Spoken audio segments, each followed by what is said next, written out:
হঠাৎ করে বাংলাদেশের ক্রিকেটে আলোচনায় বাঁহাতি স্পিনার তানভীর ইসলাম। সিলেট টেস্টে জিম্বাবুয়ের বিপক্ষে পেসাররা তেমন সুবিধা করতে পারেনি।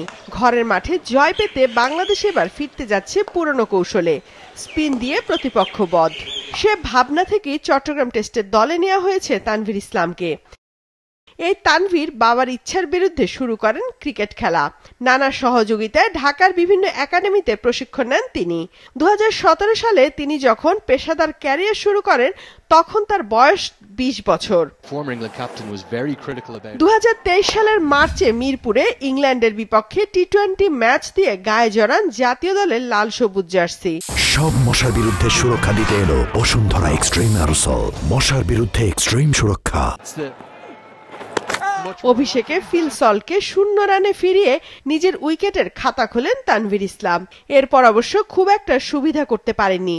এ পর্যন্ত 4টি টি-20 ম্যাচে মাত্র 9 ওভার বল করে নিয়েছেন 2 উইকেট। কোনো ওয়ানডে খেলেননি। 28 বছর বয়সে প্রথমবারের মতো ডাক পেলেন টেস্ট দলে। তবে বেশ সফলতার সঙ্গে প্রথম শ্রেণীর ক্রিকেট খেলেছেন তানভীর। সেখানে 41 ম্যাচে শিকার করেছেন 134 উইকেট, 5 উইকেট নিয়েছেন 6 বার, একবার 10 উইকেট। এক ইনিংসে 8 উইকেট নেওয়ার কীর্তিও রয়েছে বাঁহাতি স্পিনার তানভীরের। 2021 সালের ফেব্রুয়ারিতে চট্টগ্রামে আয়ারল্যান্ড উলফসের বিপক্ষে 4 দিনের ম্যাচে বাংলাদেশ ইমার্জিং দলের হয়ে এই নৈপুণ্য দেখান তিনি। ওই ম্যাচে প্রথম ইনিংসে 55 রানে 5 উইকেট তুলে নেয়ার পর দ্বিতীয় ইনিংসে 51 রানে 8 উইকেট শিকার করেন এই বাঁহাতি স্পিনার। সম্প্রতি ওয়ানডে ফরম্যাটে ঢাকা লিগে লিজেন্ড অব রূপগঞ্জের হয়ে প্রশংসা কুড়িয়েছেন।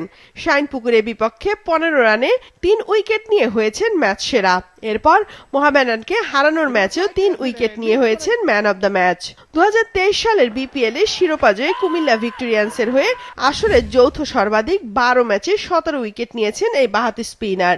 এবার স্বপ্নে লাল বলের ক্রিকেটে সাদা জার্সি গায়ে তোলার অপেক্ষায় তানভীর ইসলাম।